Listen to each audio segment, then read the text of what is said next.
Anna sat at the dinner table, trying to stay calm as her sister-in-law, Jessica, sneered at her. "You're just a placeholder, Anna," Jessica said, swirling her wine. "My brother would never legally marry someone like you." Anna glanced at the wine, wondering if it would stain the white tablecloth. The room fell silent, except for a few awkward coughs. Her husband David spoke next. "Jessica's right," he said, holding another woman's hand.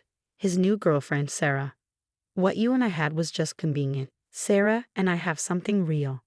Anna took a sip of wine, watching as her mother-in-law, Margaret, smiled at Sarah. The same woman who had spent years criticizing Anna was now welcoming her husband's mistress like a future daughter-in-law. "Interesting," Anna finally said. Her calm tone unsettled them. They had expected tears, begging, or anger. But not this. "That's all you have to say," Jessica pushed. "David is leaving you." Anna wiped her lips with her napkin and smiled slightly. "Would you like me to act surprised? Devastated? That would make you happy, wouldn't it?" David frowned. "This attitude is exactly why things didn't work out between us. Sarah understands family loyalty." Anna almost laughed. Loyalty? The same loyalty David had when he cheated? The same loyalty Jessica had when she covered for him? Margaret jumped in. "Speaking of loyalty," she said, pretending to sound kind, "I hope you understand that the house stays with David. Since you two were never officially married, you don't have any claim to it."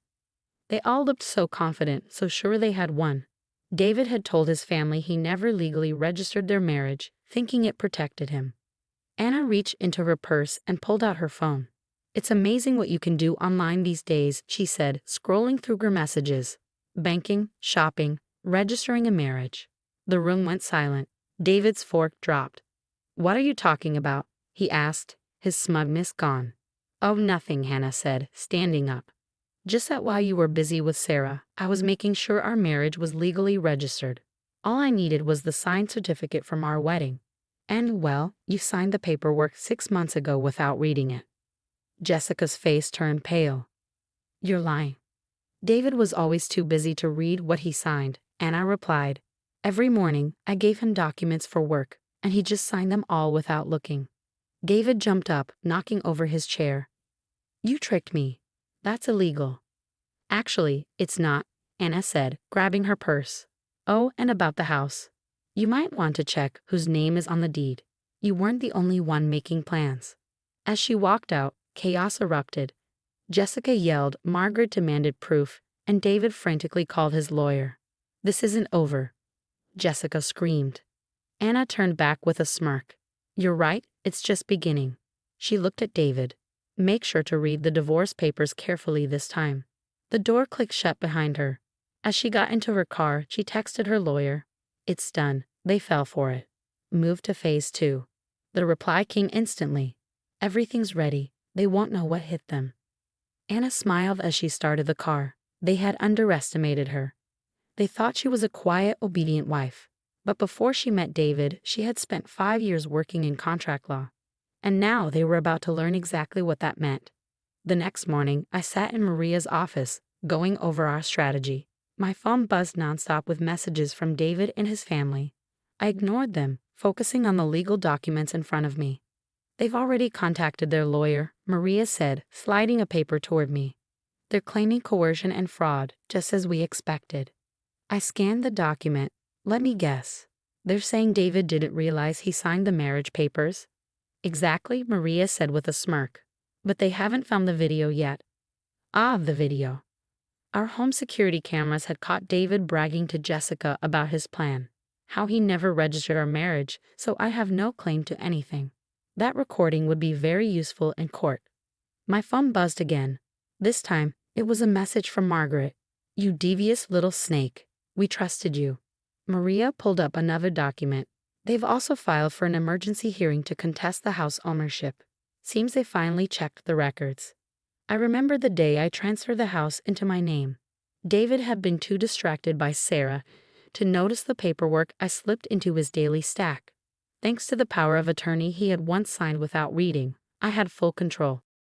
A knock at the door interrupted us. Maria's assistant entered with an envelope. "This just arrived from the courthouse. The emergency hearing is set for 3 days from now." Perfect, Maria said, checking the details. That gives us time to prepare our surprise. The surprise was months in the making, a detailed file of every lie, every transaction, and most importantly, proof that David had been stealing from his company to fund his lavish lifestyle. Just then, my phone lit up with a message from Jessica. David is devastated. How could you do this to him, to our family? I laughed. Family. The same family that had treated me like an outsider. The same family that cheered when David replaced me with Sarah. Maria's voice pulled me back. Should we send the evidence about the stolen company funds? I nodded. Send it to the board first. Let them deal with him. By late afternoon, everything was falling apart for David. His company suspended him. Sarah, sensing trouble, had started avoiding him. Jessica, who had been so smug, was now scrambling to delete incriminating social media posts. That evening, I pulled into my driveway, my house now, not his, and saw David waiting on the porch. He looked exhausted, his confidence gone. We need to talk, he said as I approached. Actually, we don't, I replied. If you need something, speak to my lawyer. Come on, Anna, he pleaded. This isn't like you. We can work something out. I stopped and looked him in the eye. You're right, I'm not usually like this. But I protected myself from someone who wanted to leave me with nothing. I would have taken care of you, he insisted. Like you took care of our marriage? I shook my head. Instead of being honest, you plotted behind my back. His expression hardened. You tricked me into signing those papers. No, David, I said calmly. I just let you think you were tricking me. I stepped past him and unlocked the door. Now please leave before I call the police. This is my property after all. At that moment, my phone buzzed with an email from Maria. The subject line read, Board meeting concluded. Verdict attached. I smiled. I didn't need to open it to know what it said. David's carefully built life was crumbling around him. This isn't over, he called as I shut the door. I glanced at my phone and whispered, You're right, it's just beginning. The house felt different, lighter. Free, I walked through the rooms thinking about the changes I wanted to make. This place was mine now, and I had plans for it. Then, another message popped up, this one from Sarah. I didn't know about any of this. He told me you two were already separated. I left it unanswered. Sarah's realization about David was her problem now. Tomorrow was the emergency hearing, but I wasn't worried. Maria and I had prepared for every excuse, every lie, every attempt to make me the villain. But this wasn't about revenge. It was about justice. I settled into my favorite chair by the window, watching the sunset. For the first time in months, I felt at peace. The next phase was about to begin, and I was ready. The emergency hearing arrived with all the drama I'd expected. David's family filed into the courtroom like a united front. Margaret, Jessica, and even Sarah lingering in the back row. Their confidence lasted exactly 12 minutes. That's how long it took Maria to present our evidence. First came the video footage. David and Jessica plotting in our living room, discussing how to keep the marriage unofficial. Their faces paled as their own voices echoed through the courtroom. She'll never know, David had said on screen. We'll just keep stringing her along until I'm ready to leave. Next came the financial records. Every suspicious transaction, every misappropriated fund meticulously documented. The judge's expression grew increasingly stern as the evidence mounted. But the final blow, that came from an unexpected source. Your Honor, Maria announced, we'd like to call Sarah Mitchell to the stand. The look of sheer panic on David's face was almost comical. Sarah, who'd been served with a subpoena the previous day, walked to the witness stand like someone heading to their own execution. Ms. Mitchell, Maria began, could you tell the court about the conversation you had with Mr. Harrison on March 15th regarding his marriage status? Sarah glanced nervously at David before answering. He told me he'd never legally register his marriage to Anna. Said it was his way of protecting himself. And did he mention what would happen to his wife when he left her? Sarah's voice trembled. He said she wouldn't get anything. That was the plan all along. The courtroom erupted in whispers. I caught Jessica frantically texting, probably trying to salvage what she could of their crumbling defense. Your Honor, David's lawyer interjected. My client maintains that the marriage registration was obtained through deception. The judge held up her hand. Counselor, your client was recorded explicitly discussing his plan to deceive his wife. Are you suggesting he should benefit from his own attempted fraud? By the time the judge delivered her ruling, David's perfect facade had completely shattered. The marriage was declared valid, the property transfer upheld, and his attempts to contest them were dismissed with prejudice. Furthermore, the judge added, I'm referring the evidence of financial misconduct to the district attorney's office for review. Outside the courtroom, Margaret attempted one final confrontation. You've destroyed this family, she hissed, stepping into my path. No, Margaret, I replied calmly. Your family did that all on their own. I just made sure everyone could see the truth. Walking away from the courthouse, I felt lighter than I had in years. Not because I'd won, though that was satisfying, but because I'd finally stood up to the people who tried to diminish me. 3 months later, I sat on my patio, sipping coffee and reading the morning news. David had pleaded guilty to financial misconduct, accepting a plea deal that included restitution. Sarah had moved to another state, presumably wiser about trusting married men with convenient stories.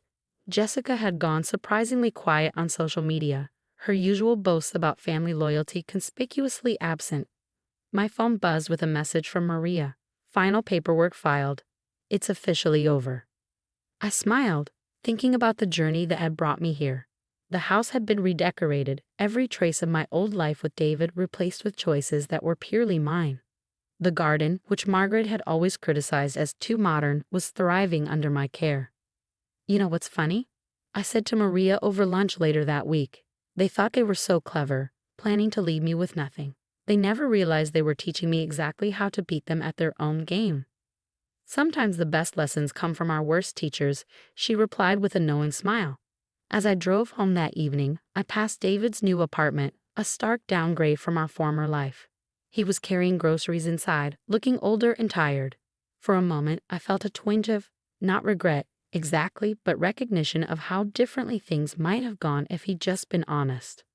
But that wasn't my concern anymore. My story wasn't about revenge or even justice, really. It was about refusing to be a victim in someone else's plot. About standing up and saying, not this time. I parked in my driveway, and looked at the home I'd fought to keep. The sunset painted the windows in shades of gold, and through them, I could see the life I'd built for myself, free from manipulation and lies.